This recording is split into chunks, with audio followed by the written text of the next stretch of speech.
You're listening to Keith Engle, the host of TGI Sports Talk on the National Streaming Sports Roku channel.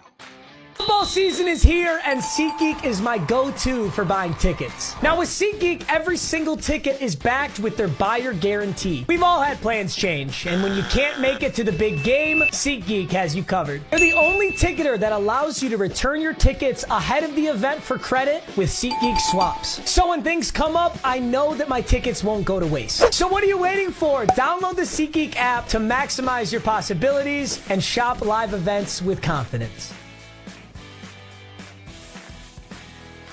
Good morning, everybody. Keith Engle here for TGI Sports Talk Sunday Stream of Consciousness. The Stream SeatGeek guy got through his entire ad this time. I don't know. Sometimes it plays kind of weird. He seems to be talking after he stops talking. But our thanks to SeatGeeks and their support of this show and all the national streaming sports shows. So thank you for that. I thank everybody for watching today on Facebook, YouTube, Twitter. We'll be live on the National Streaming Sports Roku channel at some point. We aren't right now, so we'll be there whenever.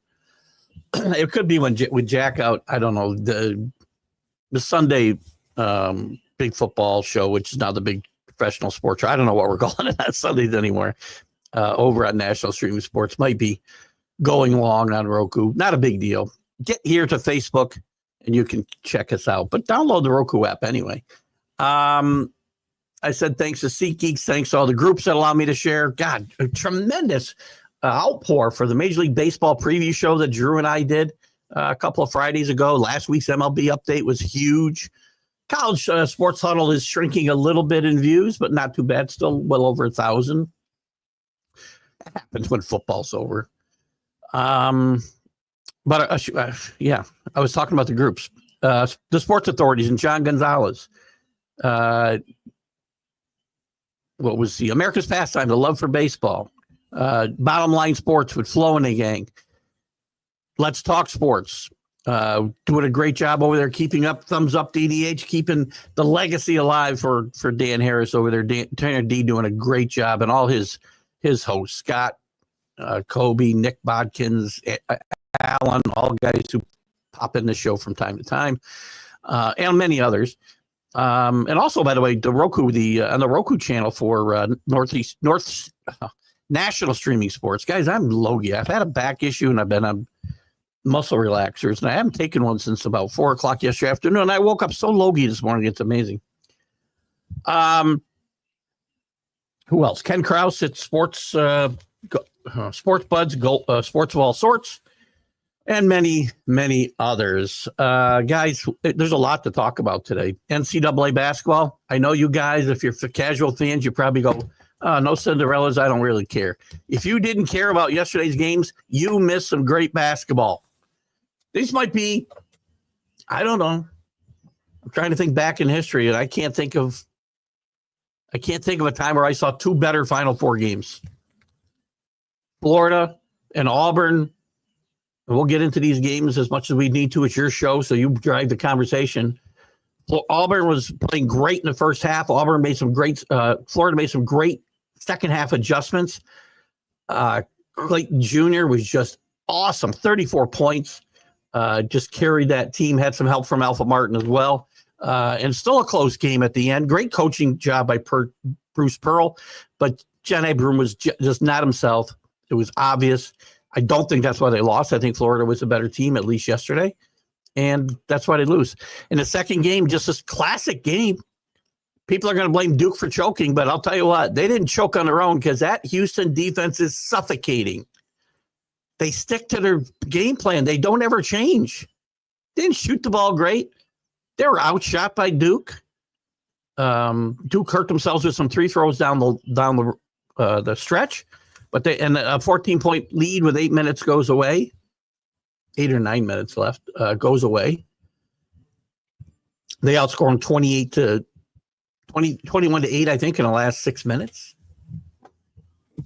Great defensive plays on inbound plays that turned into 4 points or 6, I should say 5 points, I think, for Houston down the stretch. They were still down 9 with 2 minutes left. But a tremendous job and a great coaching job by Kelvin Sampson. Take nothing away from Duke. They didn't play well down the stretch. The guard play was atrocious down the stretch. Proctor and James combined 5 for 17 and really made some big errors down the stretch. But good defense forces guys to make mistakes. You've got to take that into play. Cooper Flagg will go down for missing a shot. We'll hear all about that. With 30 seconds left, maybe they could have taken the lead back. He missed it. They never saw the lead again. He was tremendous yesterday.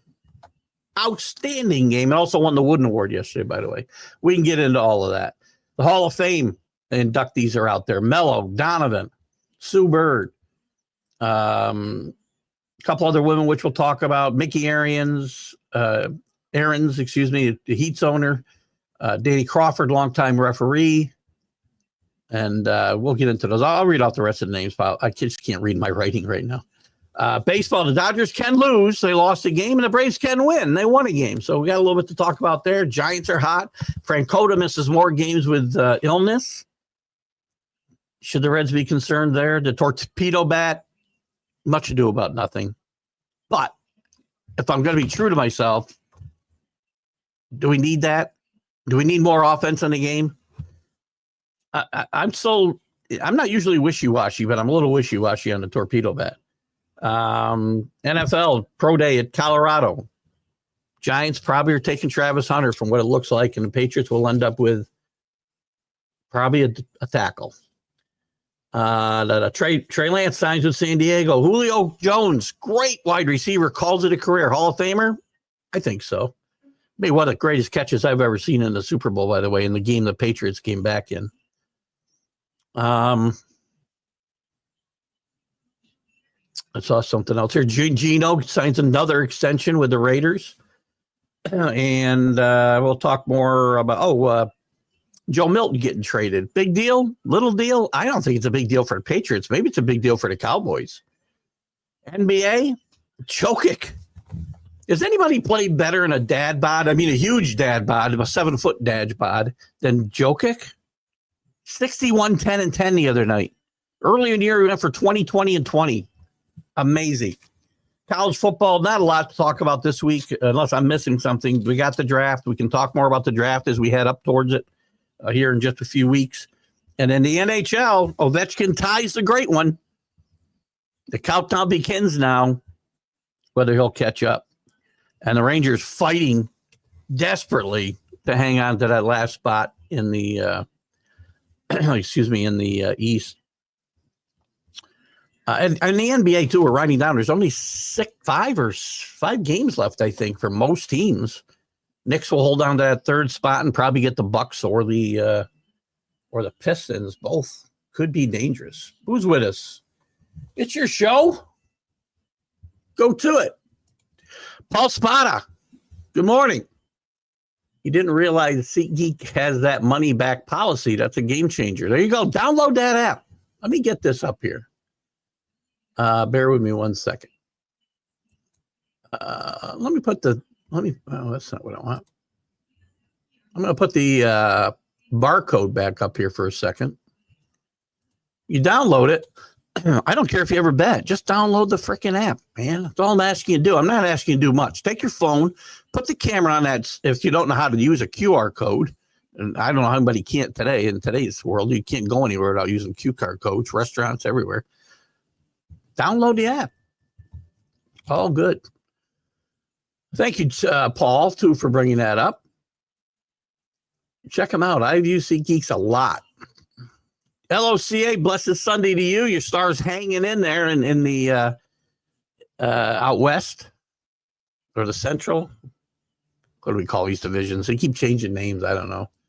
Good morning to Rick Sherlock out in Amsterdam, New York. Hope you're doing well today, Rick. Paul Spada's back.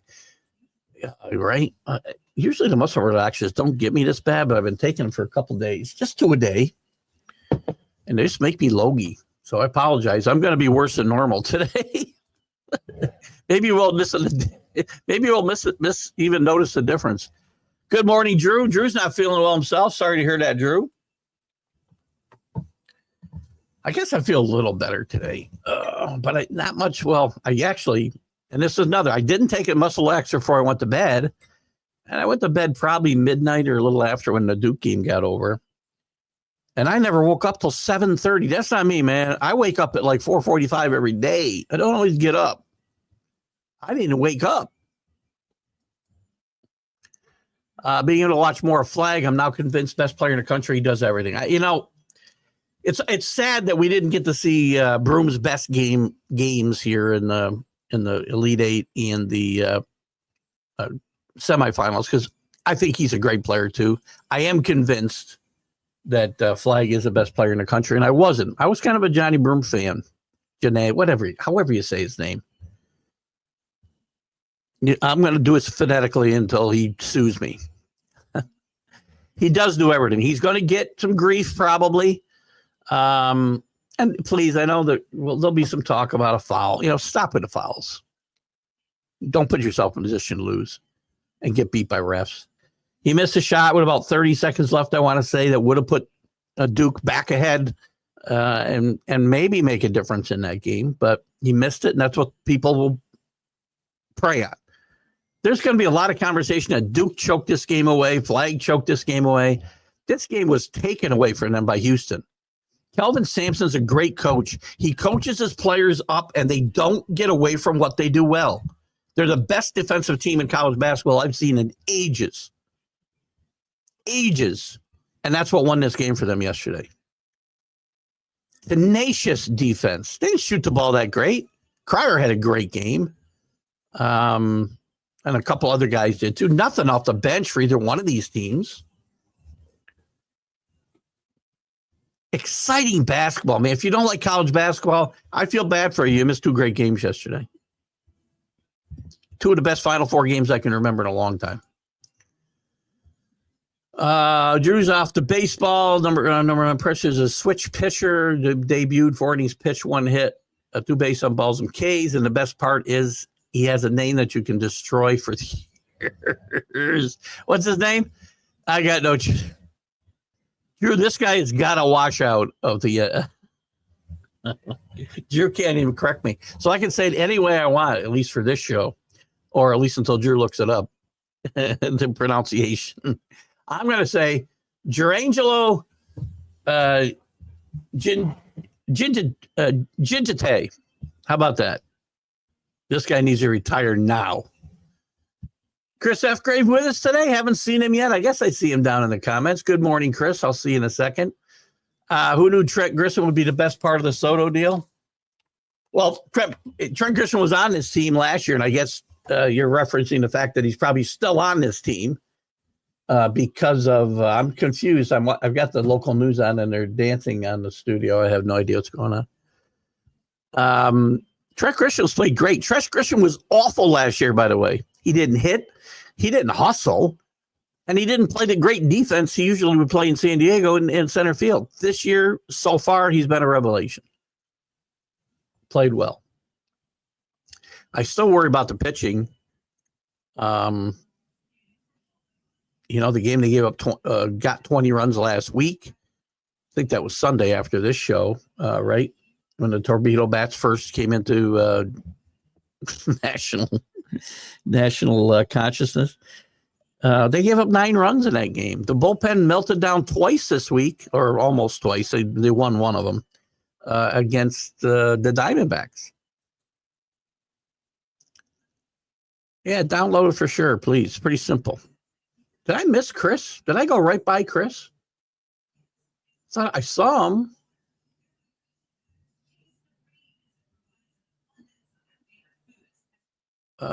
I thought I saw Chris with a comment up here, and I went, "Oh, there he is, right next." Jesus. Ketel Marte signs an extension, gets hurt immediately. He's a great player, At 31 years old, he gets what do you get? 6 extra years, I think. So it takes him through his 38-year-old season.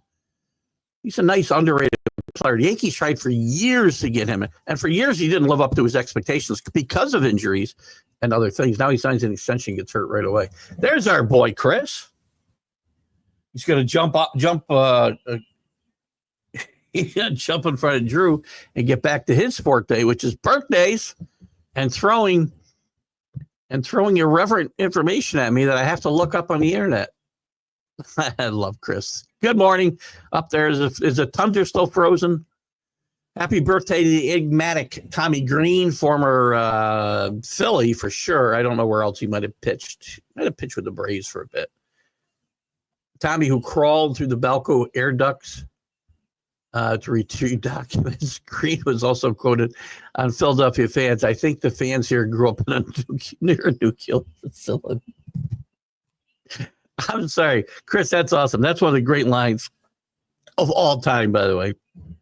Welcome this morning, Chris. Tanner Scott gets 3 outs for a save on only 3 pitches. I'm glad you brought that up. I saw it pop up on my notifications on my iPad last night, and then I forgot to go back and check out what he'd actually done. So he records 3 outs on 3 pitches. That's an immaculate inning, isn't it? Or is the immaculate inning 9 pitches and 3 strikeouts? 5th time ever. Mo Rivera, no stop there. Steve Reed, Dwayne Ward, and Barry Jones. What doesn't belong and why? That's a great what doesn't belong and why question, because Mo Rivera does not belong in any conversation with Steve Reed, Dwayne Ward, and Barry Jones other than this context for sure. Good one, Drew. Good one. Hands down, best defense, Houston.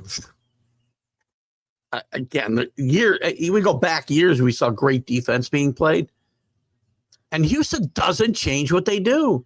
They weren't taking bad shots, maybe 1 or 2 here and there. They don't shoot the ball great, but they just get extra possessions because of their defensive prowess. And it wears teams down. Duke didn't play their bench a lot. I mean, they played them, I don't know, what was it? Maybe 15 minutes they got out of their bench. Let me take a quick look. It's just a great game. I have to fight sleep, especially with these pills. But where was it? What was I looking for? Oh, bench. No, they actually played a lot of guys off their bench. 21, 26, 28, 41 minutes off their bench. 4 points. That's bad. And only a couple of points off the bench, 6 points for Houston, but they only played 38 minutes. That's about the same, Keith. 37 and 41 is not that far apart. Benches were not a factor here other than the fact that they hurt their team. What really hurt, too, was the 2 guards for Duke, James and Proctor, going 5 for 17 in this game. We talk consistently that specifically in March, I think I've applied this to the conference tournaments and absolutely 100% to the college championship tournament, the NCAA tournament. You got to have very good, and experience helps guard play. You don't win without that. And you got to make 3 throws at the end, and Duke was missing they missed the front of a couple of one-on-ones. Best rundown in a while, Keith, especially this weekend. Of course, I suggest to be added. Hope you feel better. You had what? Oh, darts. I can do a little of that. We'll get in. We can do it. It's easier for me to do, and I don't mean to demean any of these sports, but when we get so much going on right through now we'll have baseball, we'll have the draft. But we'll look at golf. We got the Masters coming up in just 2 weekends. I appreciate the thought, and I do appreciate the suggestion. You're going to have to give me the dart information, though, because I don't know what's important.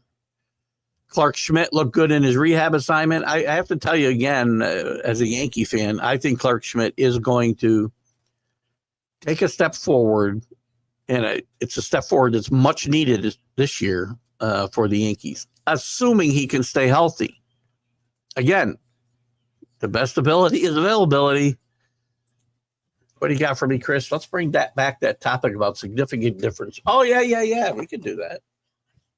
Now, remember,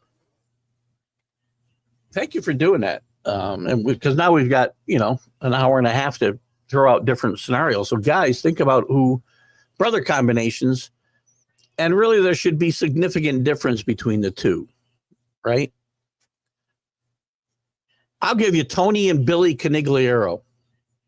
Tony was going to be a superstar until he got hit in the eye by, I want to say, a pitcher named Hamilton in 1967.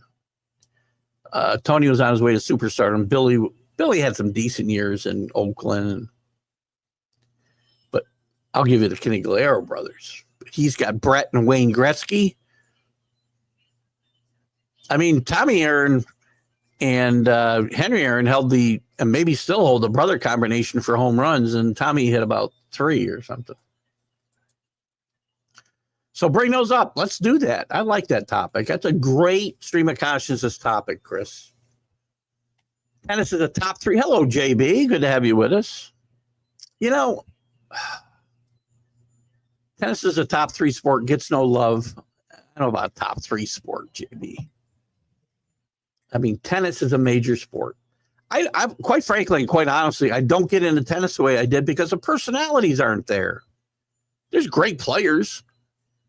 But I grew up in a time with Connors and McEnroe and Borg and Elina Stasi and Chris Everett and Navratilova. Great rivalries and great personalities on these guys. Bjorn Borg. Did I mention Bjorn Borg? Even Ivan Lendl. Pete Sampras still. Agassi. So the 70s through the 80s, I think it was great focus on tennis. I've lost, and I'll be very honest, and I can go back because I know there's some guys that I follow. Djokovic is sometimes a jerk, but he's a great player. I love Nadal. Nadal's at the end of the rope. Who's going to step up here for these guys too?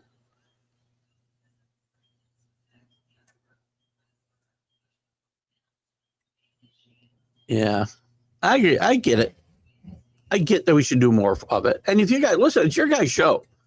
If you guys bring this stuff up during the show, I will find a way to get information about it so that I can talk intelligently or semi-intelligently, if you will, or as intelligently as I can about it.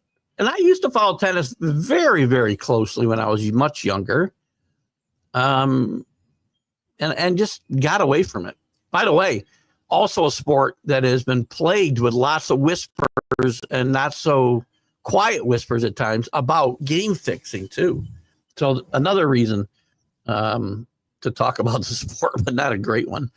I would argue, JB, that's not a top 3 sport though. I mean, so you're dropping, so you've got the NFL, you've got MLB, you've got college football. So to be a top 3 sport, I got to drop one of them. I don't think you're dropping MLB out of there. Then you've got the NBA, you've got the NHL, you've got, I will put it above women's basketball. Sorry, I know I'm going to get letters. So top 3 sport might be pushing it just a little tiny bit. But let's talk about it. I'm willing to have that debate. That's what I want to do on this show too, is continue to debate these topics, man. I'm not always right. I'm often wrong. I did have the Giants as a sleeper this year, and they're 7-1. I just want to say they won 7 in a row. Robbie Ray could be comeback player of the year in the NL, as I mentioned on our show. Who did I pick? Strider? Hold on a second, Drew. Might have to call you out here. He was not your pick, though. Great, I can't even read them. Oh, Walker Buehler is the guy I picked. In the AL, I picked, well, we have to go back and figure it out because I can't read my writing. It can't be Robbie Ray, though. And you picked Spencer Strider, and you picked, I can't read your writing either. Not terrible. Oh, that's manager of the year. What the hell am I doing? Oh, great. I didn't pick your AL comeback player of the year. I didn't write it down. Or NL. I'm going to say that's the AL I didn't write down for some reason. But Robbie Ray's pitching well. Never thought anyone would break. I did not either, by the way. Congrats to Ovechkin. Different kind of player. He will put himself up there. And, is he on the Mount Rushmore of hockey players? I don't think he quite makes it. I don't know. Who's your Mount Rushmore of hockey players? Gretzky, Howe, Bobby Orr, and I'm still going to say Mario Lemieux. Ovechkin might push Lemieux off there. Imagine what Lemieux would have done without the back problems. Good morning, Dave Guyette up in Amsterdam. Bring up the Yankees, buddy. 6-2. I didn't pick them to make the playoffs. 25 home runs now in 8 games. It's not a torpedo bat. I don't think. Guys have been using this thing since 2023. Not in any great numbers. Now, when the Yankees get hot early in the year, it's a deal. And I'm very conflicted about the torpedo bat, as I've mentioned in a couple of shows now. That there's nothing wrong with the bat. It's not illegal in any way, shape, or form, at least as the rules are written today.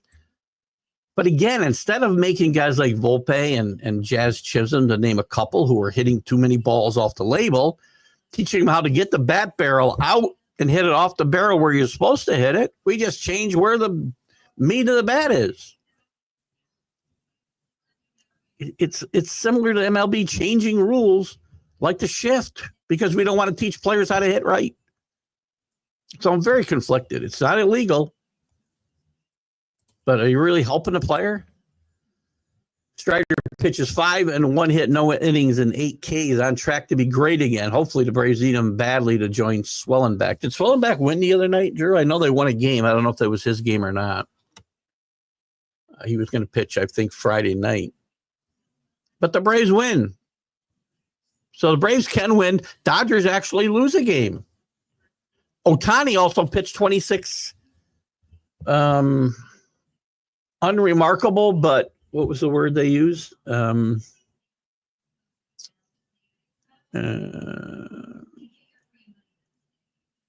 guess his best test so far in the spring.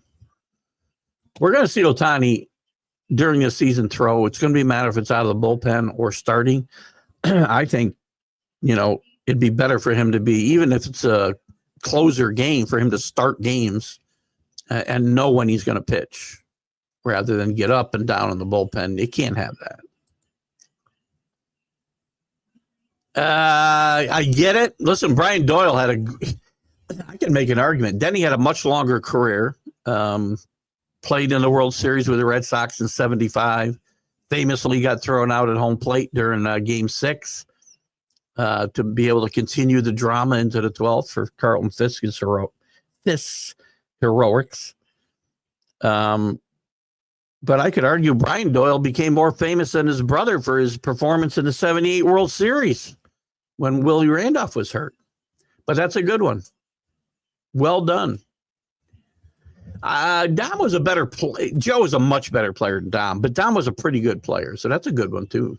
And by the way, Drew, somebody mentioned, I think it was in the Sports Authorities, Drew mentioned, or maybe John Gonzalez mentioned the great stat about Stan Musial having, I don't know what it was, 1,300 extra base hits compared to how many strikeouts he had. I don't remember the exact number, but it reminded me of the fact that Joe DiMaggio also has a remarkable achievement in that regard, as he hit just 3 less home runs than he struck out. I want to say 366 to 369. Don't hold me if I'm off 1 or 2 here.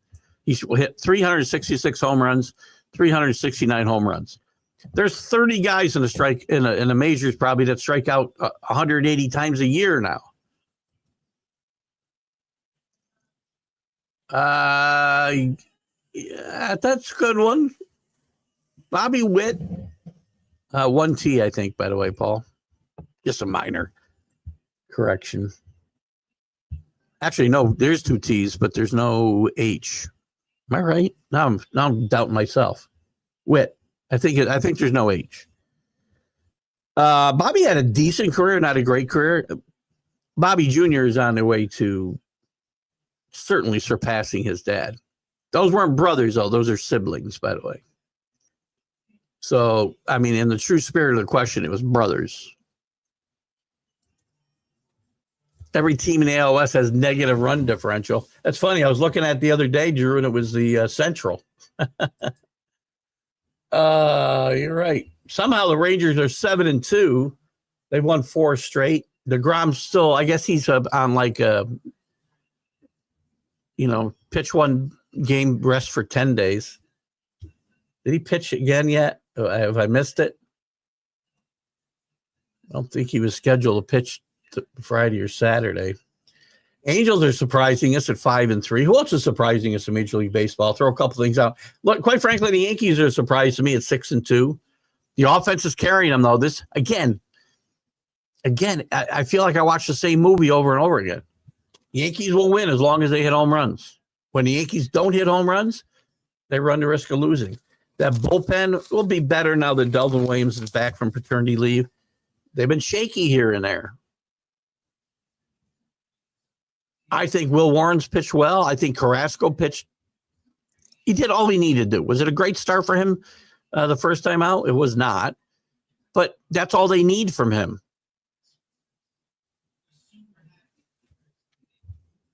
Orioles getting healthy. They're 5-4. Tigers finally get somebody above 500 in Essential. I'm sorry, at 500 in Essential. And they're the only team in the Central with a plus run differential, Drew. Angels, I said, a bit of a surprise. Phillies 6-2. The Braves win, finally, 1-8. Mets off to a 5-3 start. Cubbies 7-4. Pittsburgh 2-7. Paul Skeen speaks up and says it's the players. Yeah, he says it's not management's fault. What did he say? What did he say? Hold on a second. Oh, I'm not on baseball. Hold on. Where's my baseball? There we go. Skeens, 2-7 parts of start, not on players. It's on the brass. The brass put these players together, and most of them are any good. Paul Skeens, the exception. There's a couple good players. I don't mean to berate the whole team. By the way, speaking of injuries, Bellinger's missed the last couple of games with a back injury. They're soft, good start with the bats mostly. Chris, analytics turning Major League Baseball into video game baseball with players getting demoted or released after innings work or less than a month into the season. I don't disagree with the main premise, Chris. Yes, analytics is ruining baseball. I've said that forever. Sorry. Anyway, I know there's a lot of people who disagree with me. I'm listening. What game was I listening to? It was a Yankee game yesterday. And I'm trying to remember who was up. It was who the heck was up? Anyway, all they talked about was his exit velocity. I know it was a Yankee. Might have been Bellinger. I'm not. No, it wasn't Bellinger. He wasn't playing. It was a lefty. Not narrowing it down a lot, right? I can't remember. But all they talked about was his exit velocity, and that's how he's improved his game. That's not important. God. Somebody go back and measure Henry Aaron's exit velocity. I guarantee it doesn't rank in the top 100. But to the back point of this, a lot of these guys are getting demoted because they're only here to fill a gap while somebody was injured or they didn't want to activate for whatever reason to the full roster to start the season. So I think there's two things going on here. But you're not wrong. Analytics has turned baseball into a video game. I'm 100% behind you. Would you pick Bichette? How come I don't have either one of those guys written down? Was I in painkillers that day too, or what? Let me make that note. Let me make that note. It could be I just couldn't read my handwriting. Why did I write down Strider? Jesus. I think because you like to throw out a lot of names, Drew, and I think you you confuse me. Alcantara, simple. Bichette, Yeah, I got Bichette for you in the. Oh, I see what I did here. That's too funny. I was writing on the wrong lines. Yeah. I had Walker Buehler in the American League, and now I got to go back and listen to tape for my National League because I wrote down Bo Bichette, and I don't think I took Bo Bichette. Maybe I did. I couldn't have. It's the they're both in the same league. Geez, I thought I did such a better job keeping up with the picks this year, and obviously I didn't. Thank you for updating that. Oh, I had Buehler and Strider. That's what I did. All right, I must have wrote down on the wrong side when I was writing. It was getting near the end of the show. I think I was worn out. Thank you, Drew, for correcting me there. Oh, great. Listen, Howe and Orr. And if you compare Orr to the game, people say Bobby Orr couldn't play in the game today. They don't know what they're talking about. Game's too fast. Game's too fast for Howe. The game's too fast for Orr. Wrong. Michael Gott from all across the sea. How are you, my friend? What are you up to in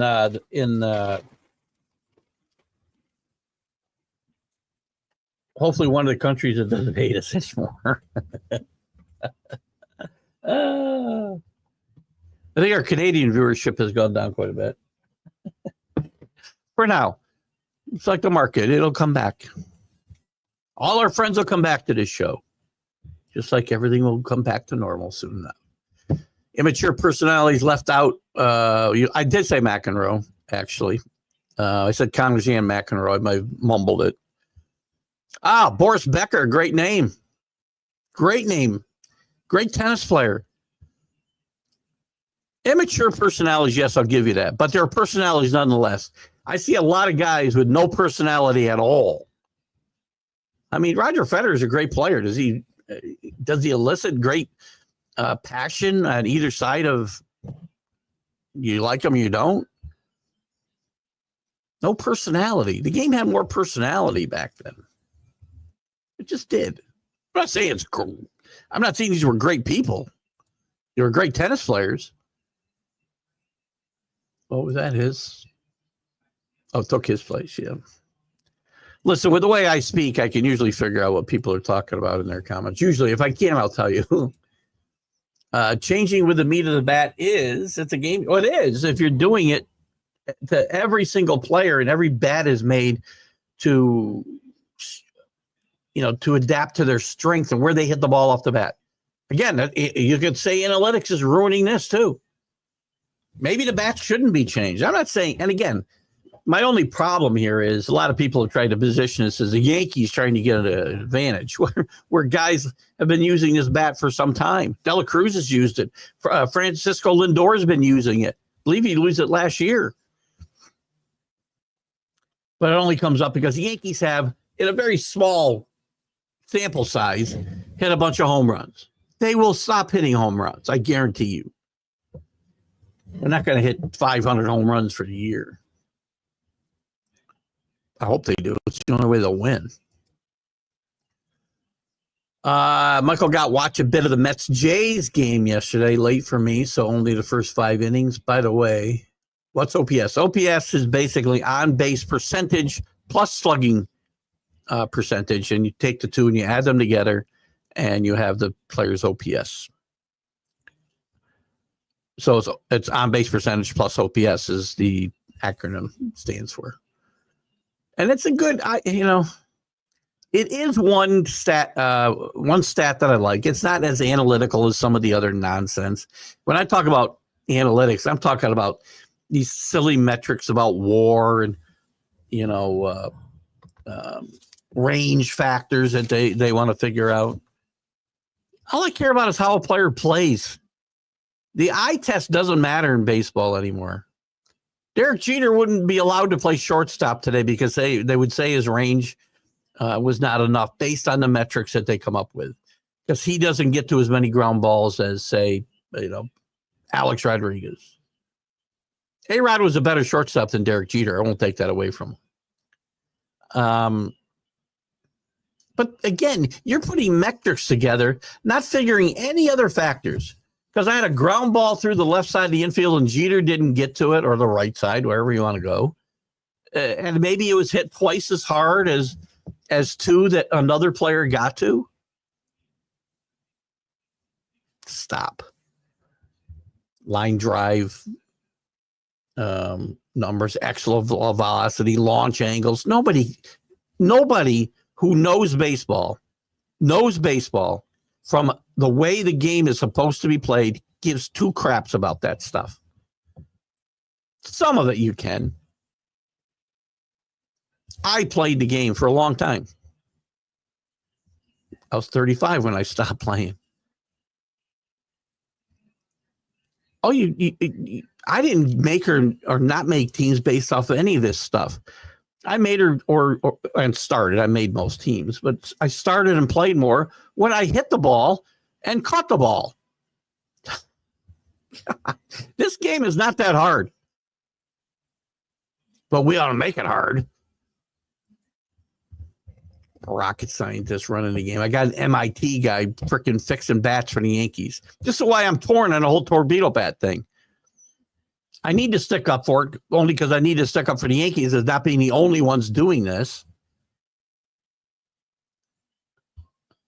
But then at the same time, I got guys from MIT coming in and saying, oh, these guys hit the ball off the label. Let's move the way to the bat. And they didn't even come up with the idea.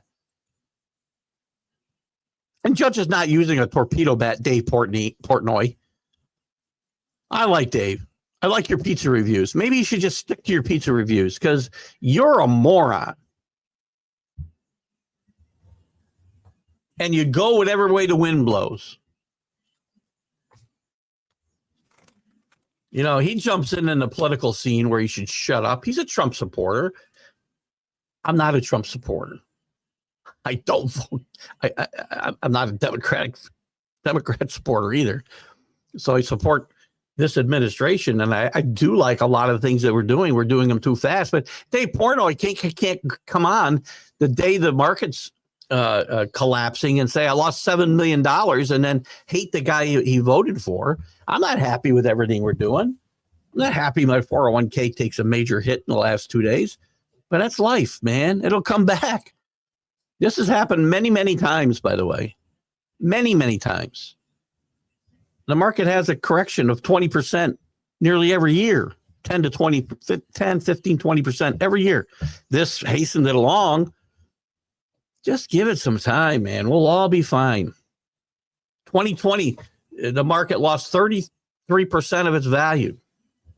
Gained it back in 5 months. The Alou brothers. Sorry, I didn't mean to dive into political rhetoric. It's not a big deal. Again, I am not a Trump supporter, but I am a diehard Republican, conservative Republican. But that does not mean I adhere to everything my party does.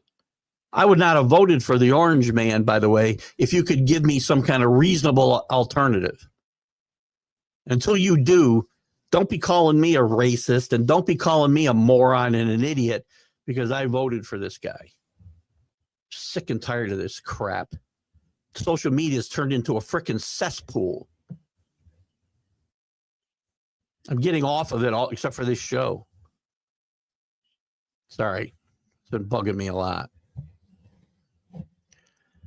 Anyway, where were we? Let's go back to something fun. The Alou brothers.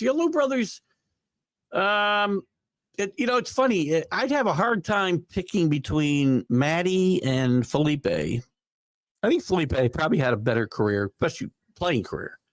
Matty was a totally different kind of player than Felipe. And Jesus was mostly a fill-in and pinch hitter for most of his career. They did become the only brothers to play together in one game in San Francisco. I recently read, I don't know, maybe not recently, a couple of years ago, I read a autobiography of Felipe Alou. It was really, really good to see what these three brothers came from and what they had to go through to get to the major leagues. It's a great read. If you can find it. I don't remember the name of the book, but if you go into Amazon and put in Felipe Alou books, you'll get it. Still too early to take the Major League Baseball standings seriously, as the Jays are in second with the Orioles in last. Oh, it's definitely too early just to touch on that quickly. Again, I'm only looking at teams that surprise me a little bit out of the gate. The Rangers lead with a minus. They're 7-2 with that minus run run differential. Angels and A's second and third. Remember, the Angels got off to a decent start last year, had a team meeting, and immediately lost about, I don't know, 40 games in a row, which is an exaggeration for anybody who thinks I lost it. They lost 40 in a row, and I'm not worried about the Braves, as I talked about Friday. If they had a 1-8 streak during the middle of the season, we'd barely notice it. I wouldn't let it go on much longer if I were them. They've got a lot of reinforcements coming back in Strider and Acuna. They're very adept at picking up pieces that will help them during the course of the year.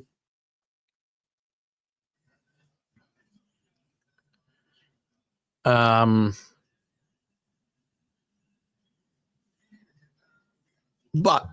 you don't want to fall too far behind. And plus, there's 3 wild cards. So, I mean, they're like 2 games out of the wild card or something. So it is too early, to your point, to judge good or bad. Well, we got to talk about something. Is it wet? We both had it wrong, right? I thought it was W. I don't know why. It's got to be no, it's WITT, isn't it? Well, now you're going to make me look.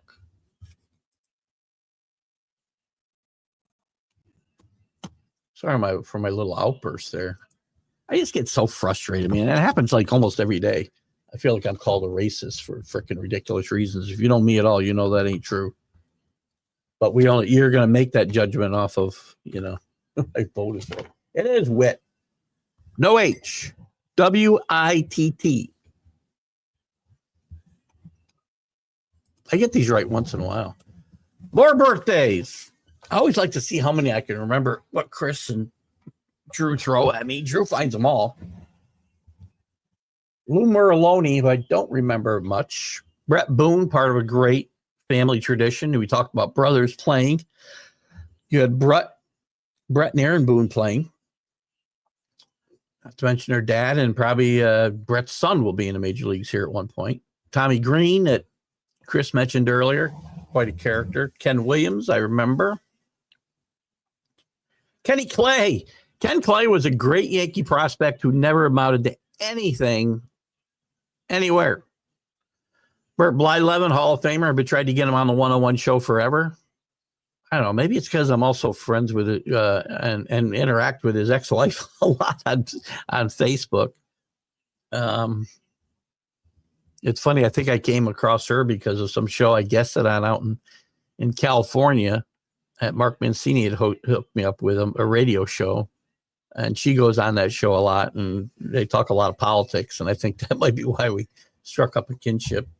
Marty Patton, who was a pretty good pitcher with, I remember with the Royals in the early 70s when they didn't have too much, and maybe pitched with the Red Sox.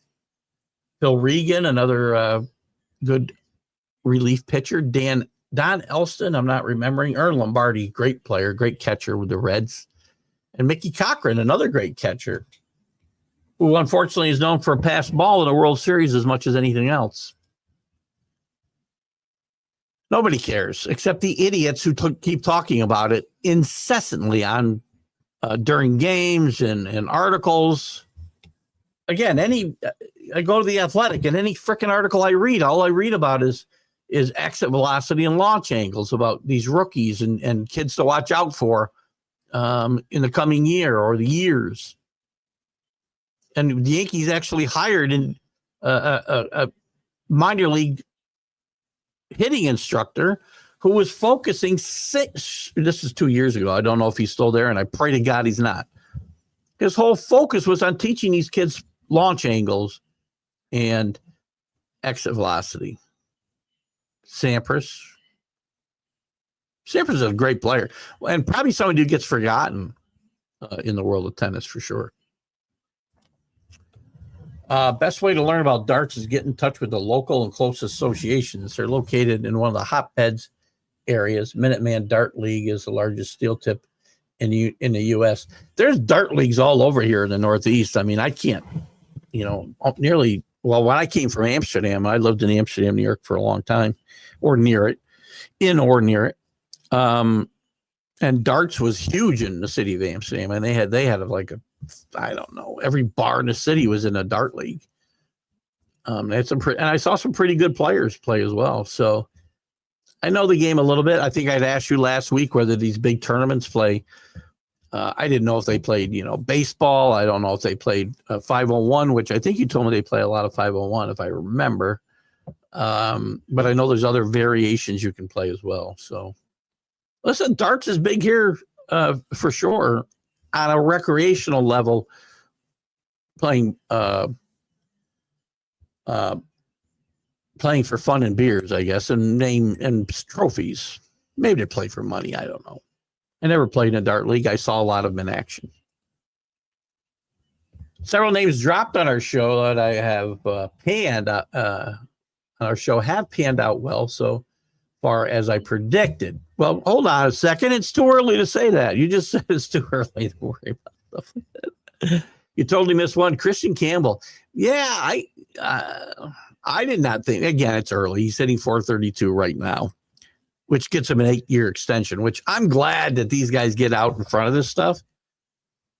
But can I wait till Memorial Day to make a opinion on Christian Campbell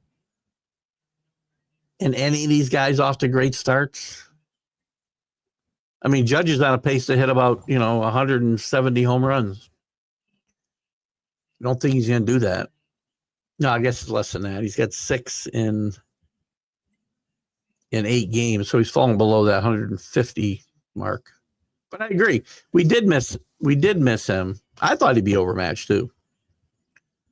The guy I like would be Jackson Holiday at that position. And I talked a lot Friday about teams getting out in front of these. Boy,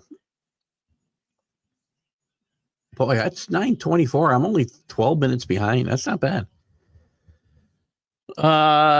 Several names you dropped. Anyway, what was I talking about?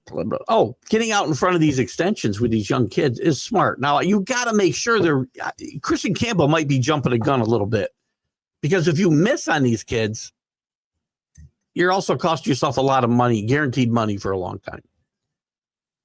Just don't give these guys outs after 1 and 2 years. That's all. Good point, Drew. Hello, there's Flo from the Bottom Line Sports podcast. These guys do some great stuff. You're deployed in the Ukraine? Or you're from unknown parts. Flo, thank you for. I don't know if I knew Flo was in are you in the Guard? Are you in the full service, Flo? But thank you for your service. Wherever you are, we aren't going to give away any classified information here. I do that later when I get on Signal. That's where all my classified information is shared. We want it to be on a very safe and secure phone app that everybody can have. See, I can make light of my own party. Funny is always funny in my mind, by the way. Mean-spirited nonsense is not funny. Funny is always funny. So anyway, whatever you're doing, Flo, stay safe, my friend. And again, are you part of the Guard? I didn't know you were a regular Army or whatever. I don't want to. Yeah, if I say Army and you're a Marine, you're going to get pissed at me. But wherever you are, be safe, my friend, and let us know anything you can without giving away national secrets. We have enough of that happening. Darts is just like every other sport. We're going to know more about it than if we played them. Oh, 100%. Listen, and I play darts. Don't get me wrong. I didn't play in leagues. That's all I'm saying. I play darts a lot. I still have a dartboard down here in my office / man cave. Play darts out. We just play the machines a lot. I'd always play 501. We played for fun, played for drinks, whatever. We had a lot of fun. So I have played. And, when I play, it's another sport like any other sport. When you play, you get better. If you don't play a lot, you don't get good. It's pool, darts, barroom games that I'm not out in bars the way I might have been 30 or 40 years ago certainly have diminished. Devers, I didn't look up this topic this morning. Certainly would have before the next baseball update. Devers seems to have gotten over himself. He's gone 5 for 11 in his last 3 games, but still with 16 Ks and 30 at-bats. Suzuki leads the majors with 20 Ks and 46 at-bats. And probably nobody even looks at this as a bad thing. Oh, those are actually, I think, ratios nobody's going to live with. Superman. Where do you get that from? Welcome, Waldo, Bill Pulver. Good to have you with us today. I saw some posts from Billy, who I think we're on opposite sides of the aisle here, but that's fine. I have a lot of friends like that. I don't make my friends based on their ideology when it comes to this. But Billy gave me some hope when I hope he posted seriously that he's not concerned about the market bouncing back.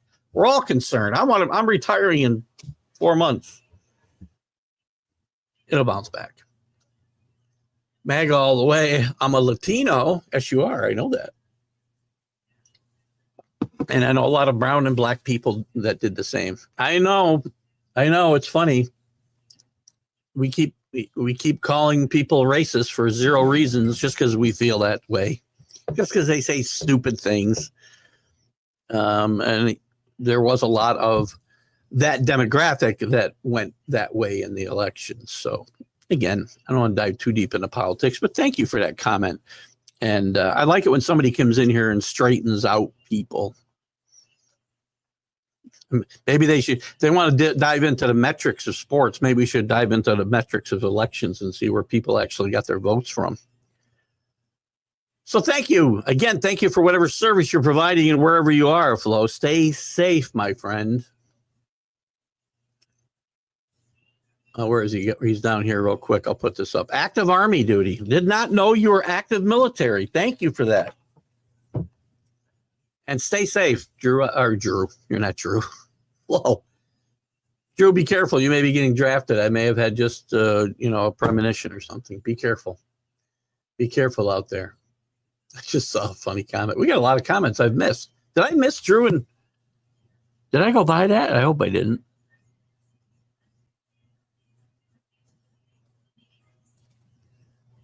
Great. How and or I did that. I thought I missed Rick Sherlock's comment. It's really funny, actually. Actually, it's not funny. It's good. I got that. Sorry, when I jump ahead, I sometimes. Here we are. I missed this one. No, watch all. Oh no, I didn't. I don't know what the hell I'm doing here. I'll find you guys. Here we go. Nobody cares. I'm getting closer. Sampras, Darts, Drew. I'm getting there. Devers. Oh, good morning, Superman. Maybe I should put that one up again just for a second. I'm not sure what it's all about. Here we go. Dylan Cruz, rookie of the year chances started off kind of slowly, batting 040. William Contreras moved to first base, not going well, 071. Listen, I get excited, but I don't get overly excited. I remember lots of years. Greg Nettles one year was hitting like the 1st of June, he was hitting like 180 with 2 home runs, and he ended up with 33 home runs and hit about 270. And again, many guys like that. So, but Dylan Cruz, rookies don't get as long a leash as guys like William Contreras will get, or Wilson Contreras will get. Interesting leaders in the knowing how to take a walk contest. Azuna 13 and Colt Keith and Kyle Tucker 11. Walks are still part of the game. It's part of the 3-2 outcomes, and for that, I'm not crazy about it. I like walks. I like guys. High on base percentage is very important. People are talking about, Wells and Goldschmidt leading off for the Yankees. Like Well, you got to have a speedster up there. A speedster is no good to you if he doesn't get on base. High on base percentage is very important in the 1 and 2 spots, which is why you see Wells and Goldschmidt leading off. Hell, Herzog did it with KC in the 70s. He led up with Brett and McRae, right? Earl Weaver had Ken Singleton hitting leadoff one season because of on-base percentage. You're there, Paul. Congratulations. Great job. This is not the show to go to learn how to spell and have good grammar, though. That's a shot at me, not you. O'Neill Cruz leads stolen bases 7, and Tatis is looking healthy 5. I'd like to see it stolen bases are back in the game. But I'm not happy that they're back in the game again through manufactured efforts. You shortened the baseline, and you told the pitcher he can only throw to first base twice. And the pitch clock. All factor in to this increase in stolen bases. I mean, as a byproduct, we have more stolen bases, and I'm happy about that because I think it's a lost art in the game. I'd still like to see more situational hitting, more hitting behind runners, more hit and runs. It's lost. And I found out, and I knew Earl Weaver late in his career, but it was sooner than I thought. Didn't like the bunt. Didn't really care for the hit and run. Because he didn't want to give up outs. He thought 27 outs were very precious and you didn't give up any. And later in his career, I mean, he would do it late in games if, games were on the line, but as a rule, he didn't bunt. Man at first and second, he'd look for a 2-run home run or a 3-run home run because it'd be impossible to hit a 2-run home run with 2 men on base. I guess it wouldn't be if one of them missed a base or something, but I digress. So this book I read about Earl Weaver, The Last Manager is the name of it. If you're a baseball fan, read it. Earl Weaver was so far ahead of his time listen, he was using analytics, but not to the nonsensical way that we use it today. He was using it in the way that it should be used about how guys and what their tendencies were against righties, against lefties for hitters. And again, for pitchers, what their tendencies were against pitchers and hitters on both sides of the plate. Where they hit the ball, where they would tend to hit the ball when it was hit, into how to line up your defense. Those are our smart ways to use analytics. Some of this other stuff is not. Paul wants to learn about darts. Here's the one thing I know, CA, and you can back me up on this. Do not try out for the goalie position in darts. You're going to have buddies that try to get you and tell you your reflexes are awesome. You want to be the dart goalkeeper. That's where you're fit the best. Don't be fooled. He likes us. There's that active Army duty again for Flo. Thank you, Flo. I'm going to get to a couple things from him as well. Second, I see coming up. Stick around, Flo. I remember Keith, but I'm sure on base percentage and slugging, they didn't. Oh, they didn't. They did used to be totally separate stats, and they do still keep them separately. They're just added together to give you an OPS. I do think it's been, I don't know. Drew can help me out. I'm sure we've focused on this stat for at least the last decade, or if not closer to 2. I do think it has merits.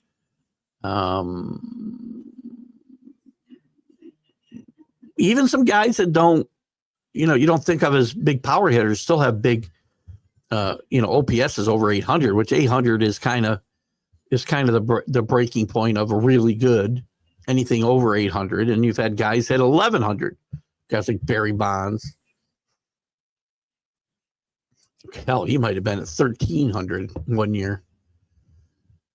Everyone uses Signal app in the military way before this Trump thing. We almost exclusively on my last deployment, and we used it almost exclusively on my last deployment in Afghanistan. Signal app is very secure unless you add someone you shouldn't. Well, Therein lies the problem. That's an interesting, and I love the perspective. I understand that, as a supporter of the administration, someone will say that's not true. But now we're talking about somebody who is actively in the military, in military operations, who says this is not the first time signal's been used. Excellent point. Thank you, Flo. Listen, we don't dive deep into these topics a lot, but to me, this isn't necessarily a political issue. We're getting real information from somebody who knows there's another side to the story, which is my big problem with all the media. I can't listen, that includes Fox, by the way. I'm a person who watches traditional nightly news and watches one side of a story being told every night, night in and night out. But I also go watch Fox, who does the same thing on the other side. You got to find. I had hope for Newsmax, and they've turned out to be worse than Fox. So I have a lot of places that I go and acquire information, and I don't listen to one side of any story. And when I'm wrong, I'll tell you I'm wrong. A lot of good things are happening. They're happening too fast. That's the problem. On the negative side of pitching, Sasaki leads in base on balls, 11 and 8 innings. That's not good. Randy Vasquez has 9 and 10, and not surprisingly, Blake Snell. Yeah, see, I'm never going to be a Blake Snell fan. I don't know what it is about the guy, and maybe it's not his fault. Maybe it's just the way pitchers are handled that I don't care for the way we do this anymore. So, I don't know. Flo wrote a chapter in a book on Amazon called Spiritual Battle Rattle, God's Armor. There's a picture of me on the cover. We got to check that out. Let me, I'm probably asking for a lot, Flo, because I'm going to lose track of this. Oops, see that? I already lost track of it. Hold on, what was that? Did I go back? Did I go too far? There you go. If you send me a private message with that, now I'm thinking I want to get you on the one-on-one interview show. Flo, Spiritual Battle Rattle, God's Armor. That's excellent. We'll check that out. Flo, I did not know this about you. I don't know how I missed it, and I apologize.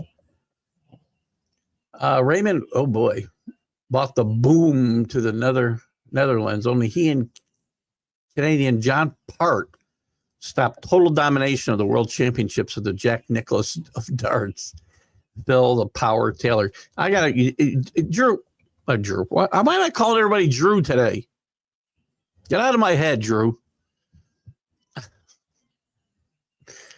CA, you know what? Maybe we need to. I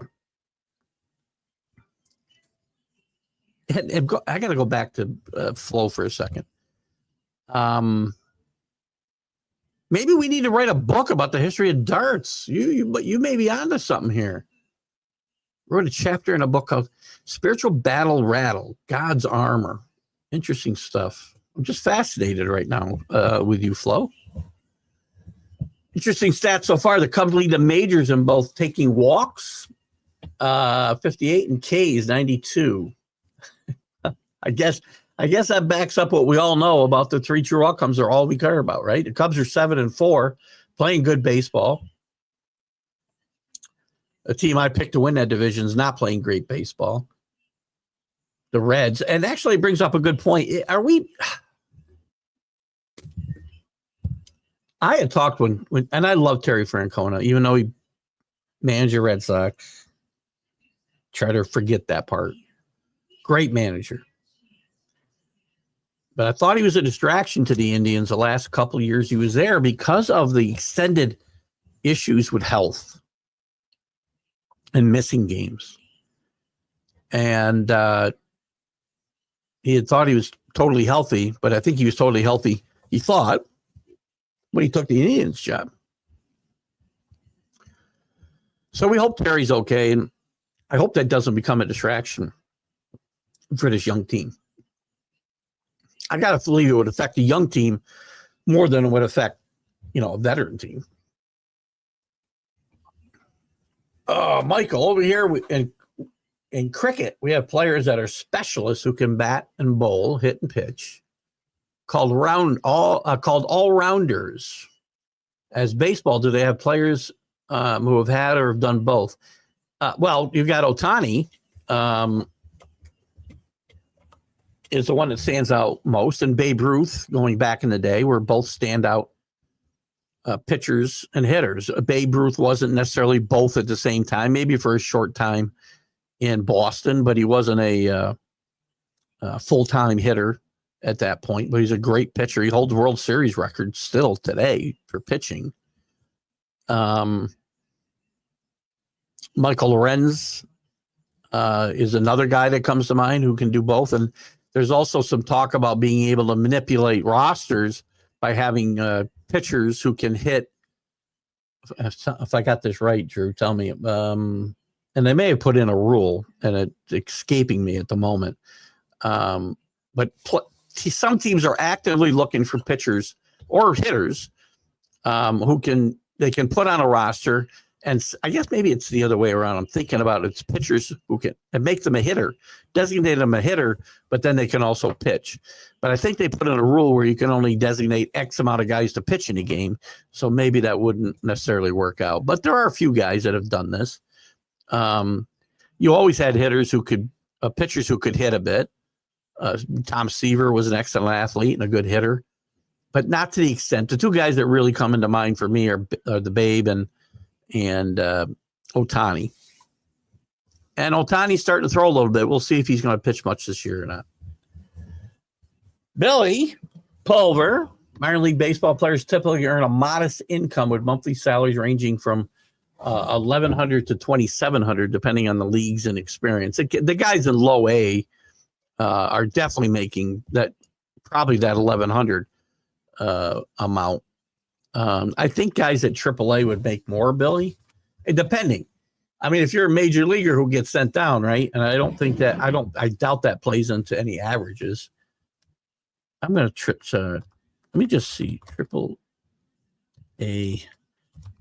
baseball average salaries. Guys down in, low A and AAA. The average AAA salary, so you're not too far. Well, I guess you're not far off at all. The average AAA player in a minor league, ranges from $1,750 to $35,000. So $2,700 would be around $35,000, right? A month. Not making a lot of money. Got to make it to the major leagues, man. Cards of all teams lead a batting. This is a team. The teams that I've seen that are surprises right now and that I think will fall. Well, the Angels for sure, and the Cardinals are not going to maintain this. The Twins will hit better than 182, but I think you and I both picked them to struggle this year. You might have flip-flopped them where I had them. I had the Twins finishing fourth out of the playoffs. Oh, I see what I might have done wrong here. And you had the Twins third. I think I see where I went wrong when I was looking at the award winners and the way I separated the data. The new evil empire leads an ERA with, there'll never be another evil empire. Stop. It's very funny. The Yankees are the evil empire. Everybody thinks it was, based off of Star Wars. I said this last week. The phrase was never uttered in Star Wars. Larry Lucchino put it on the Yankees, and I'm not even sure he was the first one. But the evil empire leads with a 1.90 ERA, and they got like 7 other pitchers they can plug into that starting rotation at some point. The Mets 2.03 and the Padres 2.28. Padres got off to a good start. They've lost their last couple though. So we'll see if that pitching holds up. You're 6 hours ahead of Eastern time. You're almost giving away your location. Let's not do that. We're not on Signal. We'll talk about it, Flo. Are you deployed? How long are you deployed for? Are you doing your show, by the way? I've been very distracted the last month, 6 weeks, 2 months, whatever, with a lot of stuff, and haven't really been able to check out some of my cohorts' podcasts the way I like to. Are you doing your show right now when you're away? And how long, if it's not a security issue, how long are you deployed for? Believe me, there's nobody, Drew, who wants to spend a lot of time in my head. It's scary for me. I tell my wife all the time, get out of my head. It's already too crowded in here.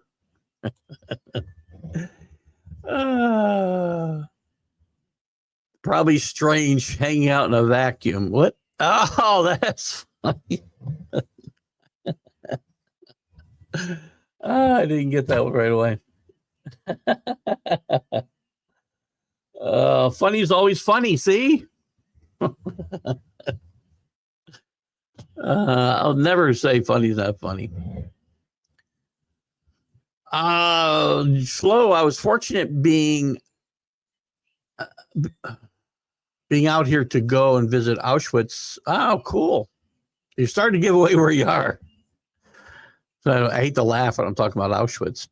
And Birkenau Memorial Museum. Very somber, encouraging, and instructive. Yeah, I think there's a lot of people who should remember history and, the persecution that went on to certain peoples who are still, even to this day, surrounded by people that want to wipe them off the face of the earth. And maybe we should, and young people especially, should learn some lessons about the Jews in general, Israel specifically, and understand that for hundreds of years they've been trying to be wiped off the face of the earth. And maybe they wouldn't really be out there protesting and backing terrorists. Just saying. Omar Canteen and Jake are carrying in my stead. I'm going to be on tap. I'm going to tap in when I can. So I guess you just got there, and are you going to be gone a long while? I'm not close to Auschwitz. I had to travel quite a ways to get there. Okay. I'm not trying to do, again, where's Waldo right now and pinpoint where you are. You just stay safe wherever it is you are, Flo, and we'll be thinking about you a lot. So, all right, guys, you slowed down on topics for me. Nobody had a comment on Duke. I know you. Oh, by the way, speaking of which, let me bring it to here. I haven't recapped the tournament bracket. It's pretty simple right now. On the men's side, Scott Kobe's a winner. Rick is going to finish second, and AC will finish third because they all have Florida, so nobody can get more points than the other guy. Scott's going to win with 1,260 points. Rick, last year's defending champion, fell just 70 points behind him, and AC was a bit further behind, 240, but still a good effort by you guys. And you've got the winner left. Nobody has Houston. So the winner is Scott Kobe. Congratulations to Scott Kobe. Your prize will be in the mail. We'll let him know when he shows up at 10:25. And let's see. On the women's side, I almost think we're done. No, we are not. I take it back. Defending champion Rick Sherlock has a 60-point lead over Scott Kobe. Rick has South Carolina. And Scott has UConn. So the fight is between those two gentlemen. Rick trying to repeat and Scott trying to duplicate what Rick did last year and win both pools. Congratulations to both of you guys. You did an excellent, excellent job, by the way.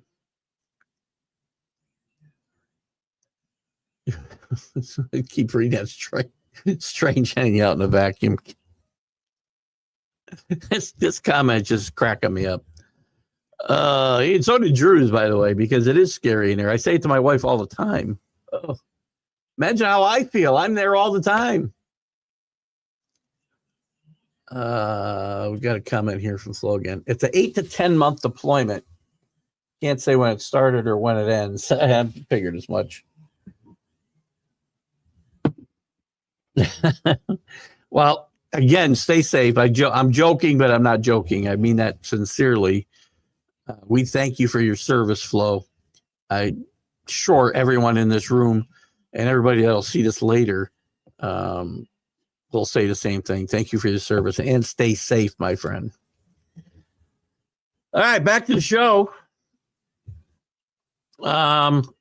Cooper Flagg. Does Cooper Flagg come back? Does anybody think Cooper Flagg come back? I say no. You can't risk coming back and risking millions of dollars on an injury.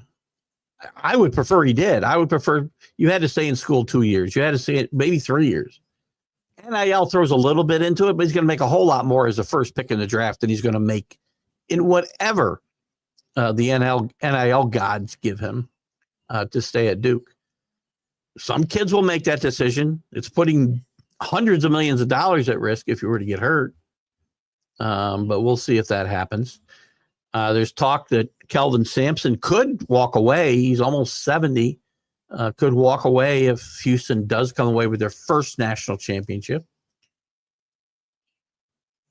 Oh, you know what I didn't talk about either was the Hall of Fame. The Naismith Hall of Fame has announced their class of 2025. We already knew Carmelo was getting in. I think Carmelo's a Hall of Famer. There were definitely flaws in Melo's game, but he was a great scorer. He led Syracuse to their only national championship ever under Jim Boeheim. He helped the U.S. Olympic team get things righted when things were going wrong. He could be a bit of a black hole when the ball went to him, especially when he was with the Knicks. But that Redeem team, and I think the Redeem team is part of this. The team itself is part of this Hall of Fame class, if I'm not mistaken, because the Redeem team already had Hall of Famers like Dwayne Wade, Chris Bosh, Jason Kidd, Kobe Bryant, already enshrined in the Hall of Fame, and now they go in for a second time. LeBron James, and Paul, who were obviously locks to go to the Hall of Fame, I would think. When they retire, will also play for that Olympic team, as did Michael Redd, Carlos Boozer, Deron Williams, and Tayshaun Prince. So they find their way. Some of those guys find their way as part of a team into the Hall of Fame. And the individuals that are going in, you find it here. Sue Bird, WNBA great Sue Bird, my favorite WNBA player of all time. Maya Moore, Sylvia Foles, great players. Bulls' current coach and two-time NCAA back-to-back NCAA champion Billy Donovan is in. Also had a fine playing career at Providence. Miami Heat managing general partner Mickey Arison is in, and longtime NBA referee Danny Crawford, and of course Carmelo Anthony leads that class. So we can have some conversation there if you like. I'm just going to let a couple of. I'm going to let a couple of Rick's got a comment here. So week class for the NBA Hall of Fame. Usually I travel out to Springfield, but never this year. That's fine. It's not, listen, I'm not going to say it's a great class. I'm not going to portray these guys as weak. Carmelo is a great player. Billy Donovan is a tremendous college coach. Both well deserving. The Redeem team belongs in a Hall of with Hall of Fame recognition, I believe. Nobody's going to see Danny Crawford and Mickey Arison, I guess. Stu Bird, definitely deserving from the women's side. I don't know a lot about the other two players, frankly. Stu Bird is probably my favorite WNBA player, and I think she's well deserving. I think all these people are well deserving. No huge names here, I think, to Rick's point. we could classify it as weak if we want. I think maybe lack of name recognition is the problem here. But again, that's certainly understandable. I know you go out there a lot for that, Rick. Quick ride. I got like an hour and a half to get there from my house. What else did I talk about? Cooper Flagg, will he come back? By the way, Cooper Flagg played a great game last night. I don't want to see, I guess you can make any comments you want. I don't think Duke folded last night. I think Houston took the game away from him. Cooper Flagg had a tremendous game last night. He missed about a 10-footer, maybe a little bit more than 10 feet, with about 30 seconds left in the game. That should not be the narrative we talk about today. Cooper Flagg played an amazing game last night. The guard play let them down, if anything. Again, James and Proctor were 5 for 17 in that game.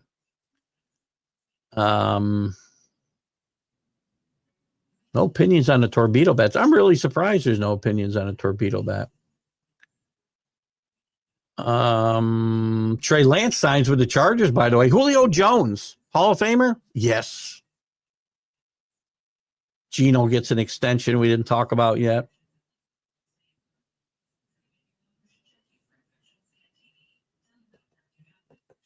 We haven't talked about the draft. We'll talk more about the draft in the coming weeks for sure, but there's more to come. Your apologies for not, you don't need to apologize. I don't keep up most of the time. I've never caught up at 10 o'clock in the morning. PDC International Darts Open in Riza. If I say that right. Rick, by the way, Drew, you haven't given me a name for that pitcher yet. You haven't given me the correct pronunciation of that pitcher. Open in Riza, Gerwin Price match. I assume this is all on FanDuel TV again. I'm going to learn about darts. Flo had Houston, Alabama, Auburn, and Texas. Your Texas Tech Raiders in the Final Four. Had Houston beating Auburn. Well, you still got Houston winning. I had Michigan State winning. I had Duke in the Final Four with them, St. John's, and Clemson. So mine went as badly as yours. Great run by your Texas Tech Raiders, I thought. Well-coached team. I think great things are coming for this Texas Tech team. I think they'll be back next year. Auburn, Johnny Moore was hurt much more than we thought. If you watched this game, Auburn played really well in the first half, and Florida and their coach Golden made some great adjustments at halftime, and Clayton Jr. just took over the game. But Broome was hurt. Not an excuse. Florida was a better team today, and they may very well have been if Janai was not hurting. But just watch him move around the court, and he was favoring that arm the entire game. And, obviously he's not going to go out and say, I'm 50%. He said he was 100%, feeling no effects. He did. And maybe he got banged around a little bit, and that brought it to a head. Who knows?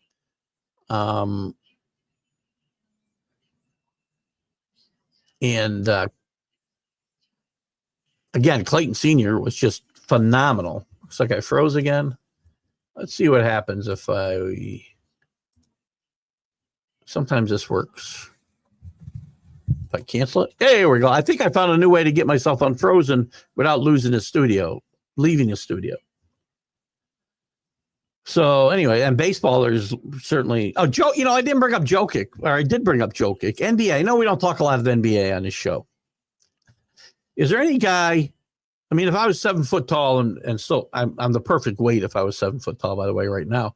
But if I was 7 foot tall and then filled out the same exact way that I am now, I'd be Jokic on the court.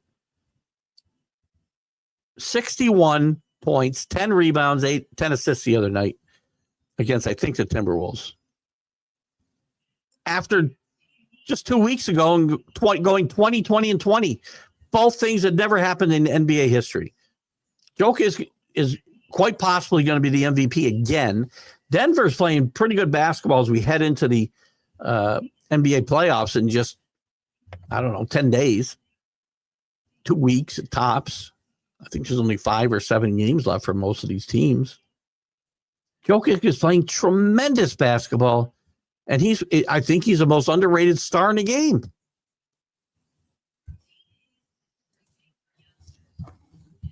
Good hitting pitchers.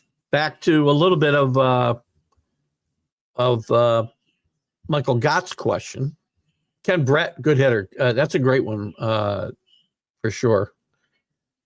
Ken Brett actually, 281, 6 homers, and 167 RBIs. I guess you could put Rick Ankiel in this conversation too, by the way, because he was a pitcher before he was a hitter. He didn't hit great, didn't have a great career. He just lost home plate as a pitcher, and they moved him entirely from pitching to playing outfield and DH. But he was a good hitter as a pitcher when he was pitching. So he's got Ken Brett, Wes Farrell, 38 homers. That's pretty good. 1,167 at bats. So basically 2 seasons worth of bats. He would have averaged 19 home runs, right? Based on my limited ability to math. They're just 3 players. Also, Bob Lemon, Warren Spahn tied for 35 homers behind Farrell. Nice. Good stuff. Reza. Thank you for that. What do I call him? Reza? Riza. I can do that. Riza. Rye Baird is my favorite toast. I can remember that. Oh, on PDC TV, only for Americans. Keeping a good man down again. We had a couple guys who were fighting through injuries, I think we beat Florida. Well, you had them where you wanted them, right? Down 9 with 3 minutes to play. Florida's a really good basketball team. There's nothing to be ashamed of losing that game. Texas Tech, I don't think. I think they exceeded expectations this year. They've been getting better, and again, it's hard to say, oh, they build off this year, but when you're losing, more half or 3/4 of your roster every year and having to bring in new guys. But I like their coach a lot, and I think this team will be to be reckoned with in the Big 12 for a while. I did mention Trey Lance. Thank you for bringing up Case Keenum. Case Keenum is the equivalent of a left-handed pitcher in baseball. You don't really have to be any good. Just, we find these cheap quarterbacks all the time. He's probably getting millions. Trey Lance gets another chance with the Chargers. There was talk that Trey Lance was going to go to the CFL. There were some players that who had played in both leagues felt he'd be a good fit there, but that didn't come to fruition. He'll back up Herbert in San Diego. Case Keenum, he had a good run with the Vikings for a year as a starting quarterback and made lots of money off of that. And which happens with backup quarterbacks all the time too. It's just a good place to insert this comment here while you guys are putting up some more comments. Every year, there's some backup quarterback that plays a game or two at the end of the season, and teams fall in love with them and either sign him as a free agent or trade for them and think they're going to be the next coming. I remember Flynn with Green Bay, played the last 3 games of their season as a starter, was phenomenal. Seahawks signed him to a big contract, and he absolutely stunk the place up. Teams this year kind of fell in love with Joe Milton off of one decent game against Buffalo's second teamers. A game that, and I'm not for tanking games, by the way. I want to win all the games I can, but winning the game cost the Patriots the number 1 pick in the draft and Travis Hunter. I'm not mad that they lost the game. I always want my team to win. Always. I won't root against them to lose, unlike some of my brethren. But Joe Milton has never shown anything against top-level NFL players. All of his action has been against second stringers in preseason, or worse, guys are driving beer trucks now, or the last game of the season against Buffalo. I don't think Joe Milton is any great shakes. Joe Milton is a great athlete. Was never going to make it here. Look, we got we didn't trade him for nothing. We moved up a round and a half, I think, in the draft. We said a 7th rounder. We got a 5th rounder. It's not for nothing. You're going to find better players, just logically speaking, in the 5th round than you will in the 7th. And he wasn't going anywhere here. He wanted to play. He was going to become a problem. Patriots have already talked about this, internally at least, that they're afraid of Joe Milton becoming a problem because of his own confidence in his ability and his desire to be a full-time player. He could see that in Dallas with Dak's injury history. Dak's 30-plus years old. Drake May's probably going to be the quarterback in New England for a long time. So he wasn't going to get a chance. But Case Keenum, Trey Lance, at least they're signed to be backups. The NFL's had a history of falling in love with guys who have great games and think, oh, that's my guy. The problem is when he scores like that, they lose games. His supporting cast has got to show up in the playoffs. Jokic, yes. When they won, they did have great. He did have a great supporting cast. I'm just going to look at his supporting cast now. And Denver, by the way, has been playing really good basketball of late. Jamal Murray's got to come up big. Michael Porter Sr. These guys all played really good basketball when they won the championship a couple of years ago. They had good play off the bench. I'm not sure their bench is as deep as they'd like it. Jalen Pickett, by the way, former Siena Saint, is on this team. He transferred out of here, I think, to Penn State, I want to say. They still use Siena as his college. I don't think he graduated from college. Maybe he did. Maybe he didn't transfer. But former Siena, fine player out of Siena. He was a 2nd-round draft pick, is playing on that team. How is he doing, by the way? I'm curious. I've not followed Jalen Pickett too much. 12 minutes a game, 4 points. Jamal Murray's still scoring over 20. Jamal Murray's a guy who's got to show up, though. He's got to show up every night. Jokic is, and I'm just talking about Jokic being, he might be the best player in the game. Conversation came up, and we're starting to get a few comments backed up, so I'll stop after this, and we'll get caught up again so we don't run late. The conversation came up, is Jokic one of the top 5 centers of all time?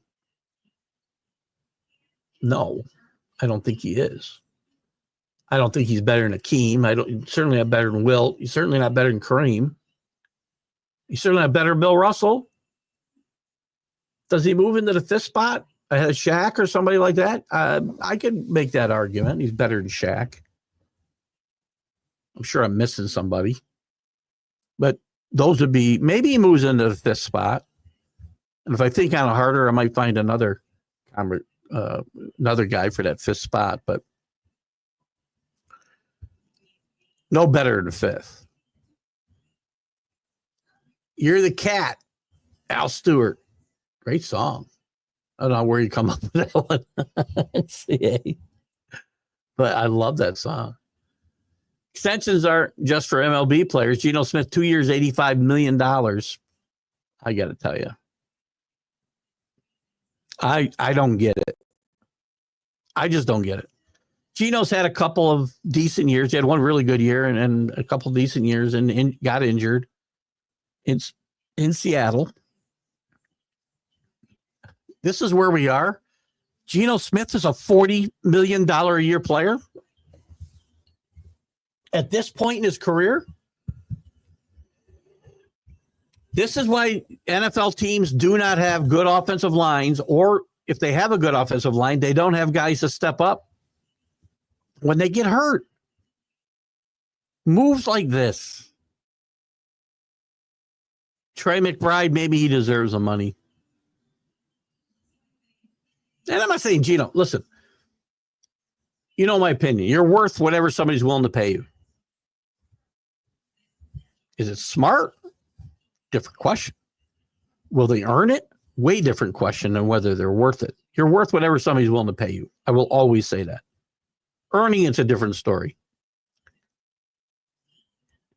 I'm not sure that offense is going to click without another running back. Maybe they pick Giante in the draft. But they need some help around that team. Great player. Brock Bowers is going to be a great player for a long time. That was a great pick last year. But they got a lot of holes to fill.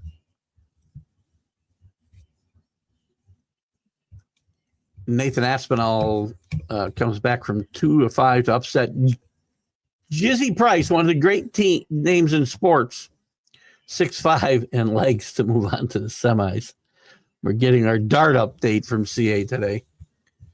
Nick Foles, another, that's a great example, by the way, of one of the guys that I'm talking about. Nick Foles. Flynn always pops in my head. Nick Foles is another guy, has made a lot of money off of two good postseason runs. One specifically.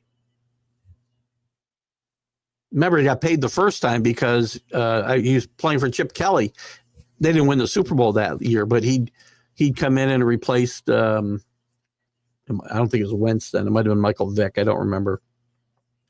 But had a good run through the late regular season, and I think maybe won a playoff game, or certainly didn't help them lose a game.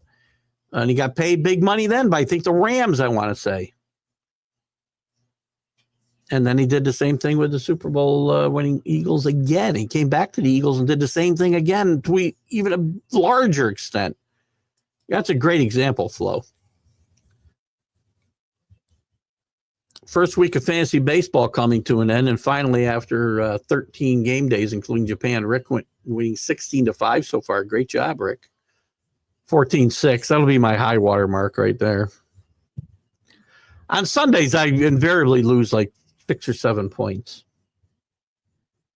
You know, one thing I never bring up about these day-to-day leagues, and I played them years ago, played head-to-head daily leagues.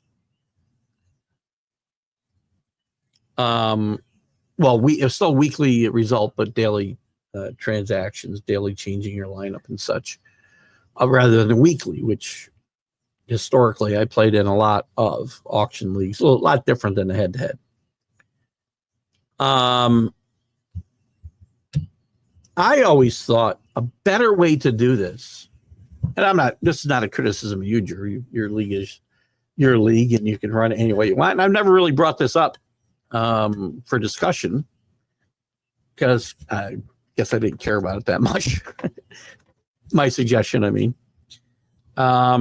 It seems like you should play a team 1 week and you get a win, right? So you're playing like 20, I don't know how many weeks there are, 26 weeks. And your record could be, you get 1 point for winning the week. I think it would create a better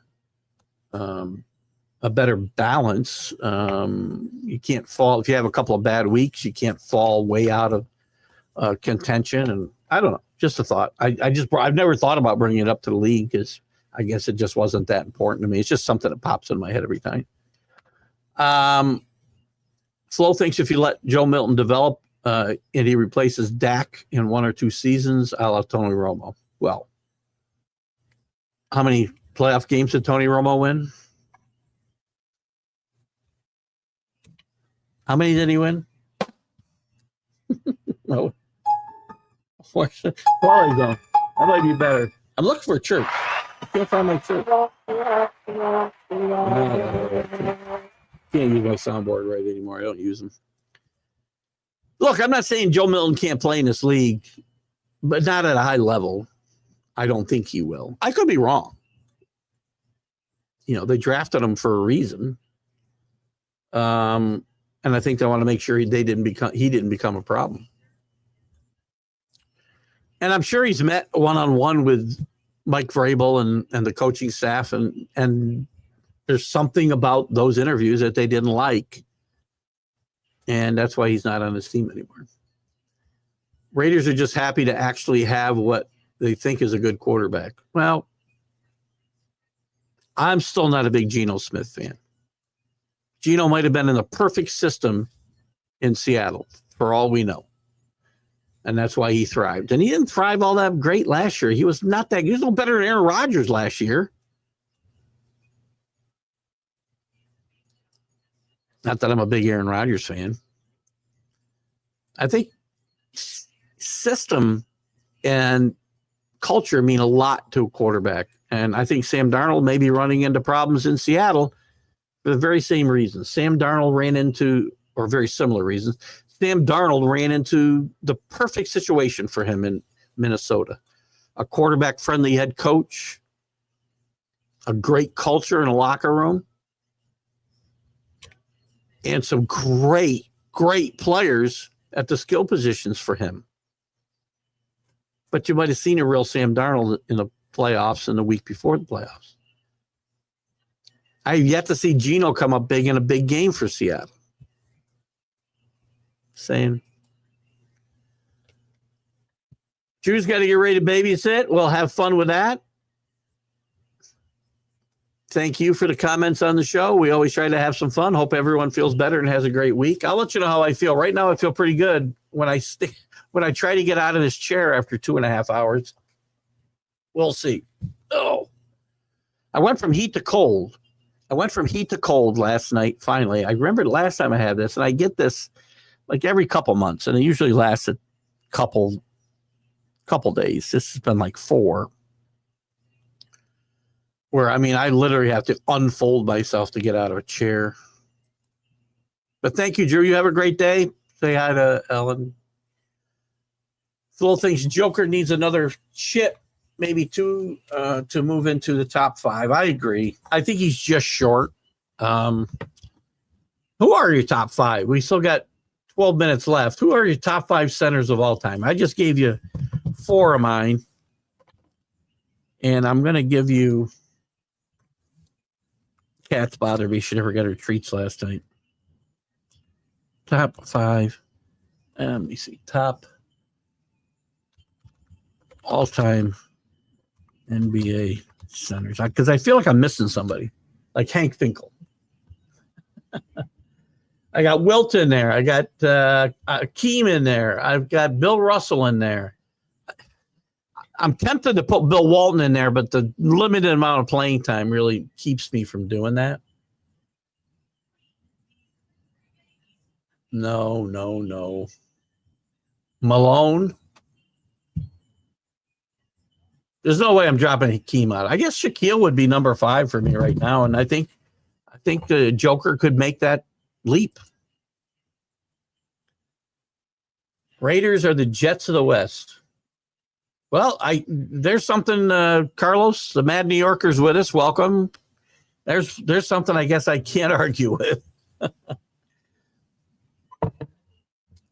Tony Romo never had a supporting cast until he started getting older and injured.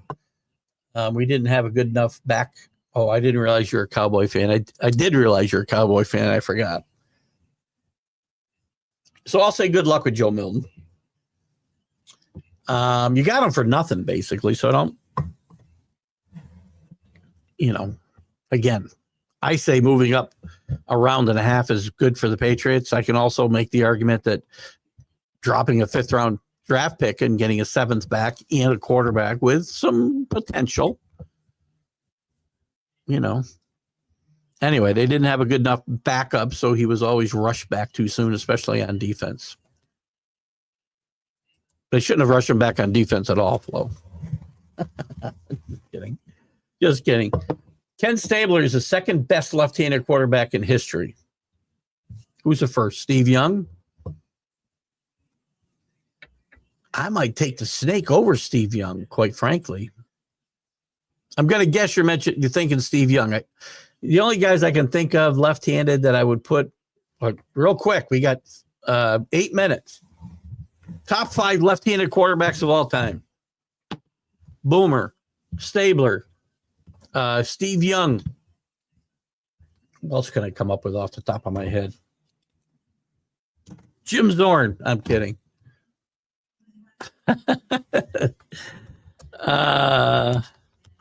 Lefty QBs of all time. I need another one. Help me out. I think Stabler was better. Michael Vick, people aren't going to put him on the list. Tua? No. Mark Brunell? Boy, it's hard to find good left-handed quarterbacks. Wow. I look at the list this one just put together. Oh, yikes. Let's see what they say here. Tim Tebow, 10. Are you kidding me? That tells you how few there are. Tebow's in the top 10. Well, maybe these are in no order. They can't be in any order. Scott Mitchell, Paul McDonald, Michael Vick. Very few. Mark Brunell, Stabler, Zorn, Boomer, Bobby Douglas, who couldn't hit the side of a barn from 5 feet. Great runner. I'm going to make my number 5 Jim Zorn. You think he's in the top 5, Flo? Maybe. We may discount him a little bit because of all-field stuff. Maybe he's great. He was a very exciting player. Maybe I should. I guess I would have to take Michael Vick maybe over Jim Zorn. Maybe. Well, we're running out of time here, guys. If you got a few more comments, I'll talk a little bit more. Again, want to thank everybody for tuning in today and participating. Always a great show with you guys. Mark Brunell, underrated. Yeah, I thought about Brunell. I'd have to dig into this a little bit deeper. He played some pretty good years in Jacksonville. Later on with the Redskins, he had some decent games.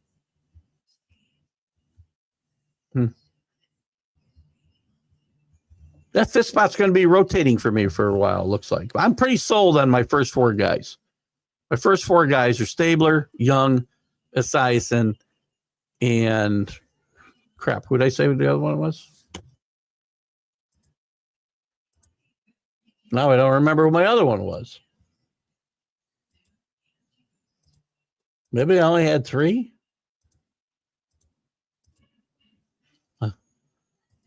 That's pretty funny.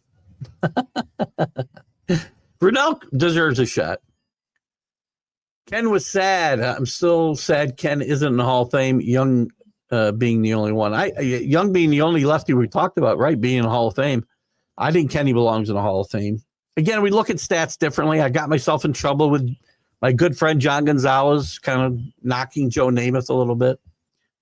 I didn't say he didn't belong in the Hall of Fame. I just said he's the most overrated quarterback there from a playing standpoint. When you look at numbers, and you can't just look at numbers. Joe Namath obviously belongs in the Hall of Fame. Set records early in his career before he got hurt. Won the most important game in NFL history. So there's other reasons. Kenny Stabler, again, you can't compare numbers today to numbers then. I can't even compare Young's numbers to Stabler's because the game changed so much. Good stuff. Some good topics you guys have thrown out lately. We had a couple of stellar shows the last few weeks. Not on my behalf, your guys' behalf. Really good stuff. We're missing Kenny. We're missing Kenny Gifford in some of these things. I hope Kenny's in the chat a little bit.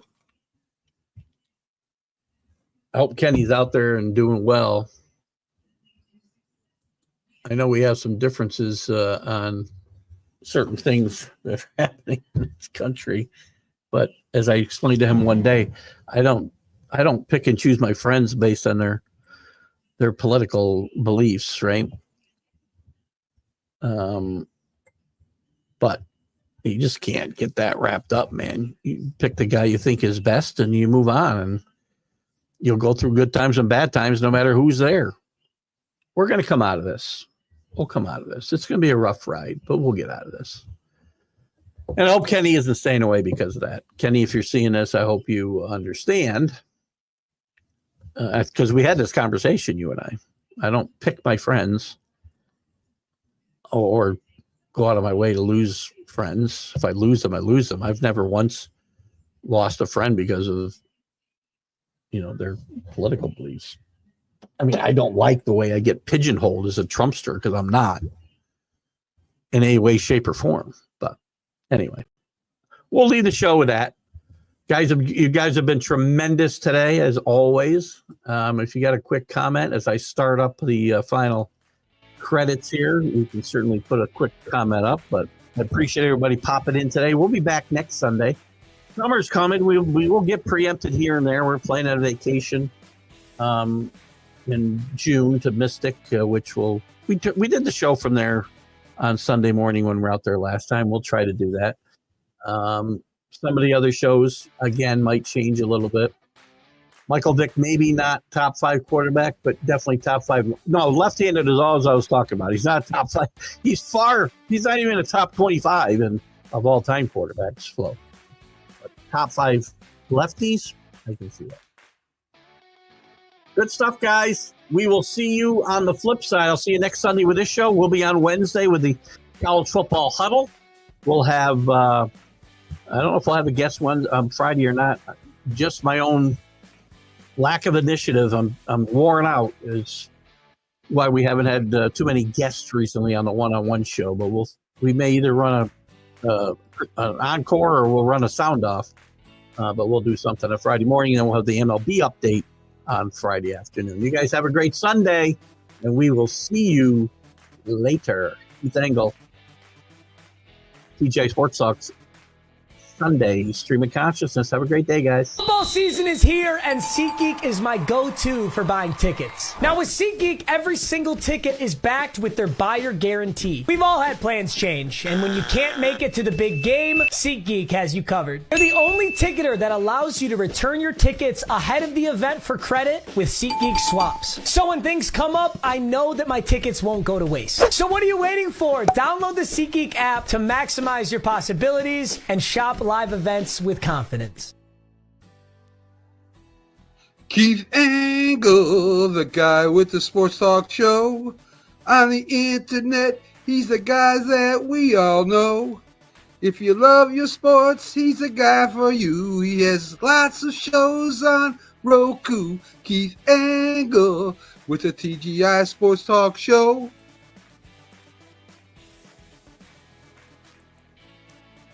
You're listening to Keith Engle, the host of TGI Sports Talk on the National Streaming Sports Roku channel.